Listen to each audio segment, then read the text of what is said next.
দর্শক, সিলেটের কান্দিগাঁওয়ে বাসিয়াখাল পুনঃখননের কার্যক্রমে এই মুহূর্তে বক্তব্য রাখছেন প্রধানমন্ত্রী তারেক রহমান। আমরা সরাসরি চলে যাচ্ছি সেখানে।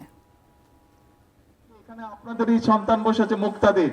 মুক্তাদির হচ্ছে শিল্পমন্ত্রী, শিল্প মন্ত্রণালয়ের দায়িত্ব আছে মুক্তাদিরের কাছে। নির্বাচনের পর প্রায় 5-7 দিনের মধ্যে আমি মুক্তাদিরকে নিয়ে বসেছিলাম যে কোথায় কোথায় বন্ধ কলকারখানা আছে বের করেন, কেন সেই কলকারখানাগুলো বন্ধ আছে তার কারণ বের করেন, এবং সবগুলো আমরা ইনশাল্লাহ ধীরে ধীরে চালু করব, যাতে করে আমাদের দেশের যারা কর্মসংস্থানের সমস্যা আছে তাদের যাতে কর্মসংস্থান, যারা বেকার আছে তারা যাতে কর্মসংস্থান পায়। শুধু এটাই নয়, এর পাশাপাশি আপনারা নিশ্চয়ই খবরে দেখেছেন দেশের ভিতরে যারা শিল্প উদ্যোক্তা আছে তাদেরকে নিয়ে আমরা বসেছি, যাতে করে তারা নতুন কলকারখানা দেশে তৈরি করে, যাতে করে আমাদের দেশের ছেলে মেয়েরা সেখানে চাকরি বাকরির ব্যবস্থা করতে পারে। শুধু তাই নয়, বিভিন্ন দেশে, পৃথিবীর বিভিন্ন দেশে আমাদের ছেলেরা যায় চাকরি বাকরি সংস্থানের জন্য। তাদের জন্য আমরা সেই সব দেশের সাথেও কথা বলেছি।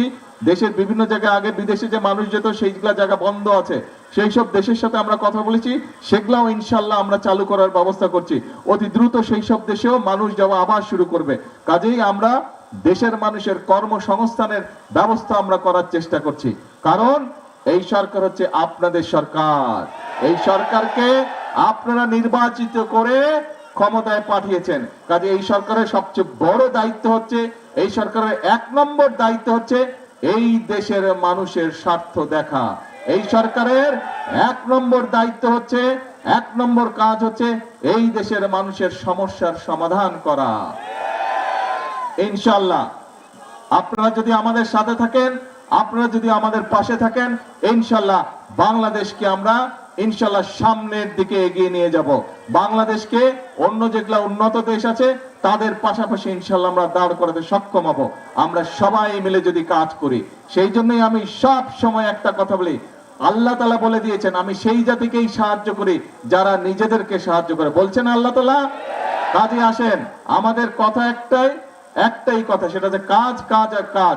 সেজন্যই আমরা বলি করব কাজ, তারপরে কে করব কাজ, সবার আগে বাংলাদেশ। আসেন কাজ করব, নিজের দেশকে আমরা নিজেরা ইনশাআল্লাহ গড়ে তুলবো। বিদেশ নিয়ে গর্ব করব না, আমরা বাংলাদেশ নিয়ে গর্ব করব, আমরা নিজের দেশ নিয়ে গর্ব করব। আল্লাহ হাফেজ। বাংলাদেশ জিন্দাবাদ।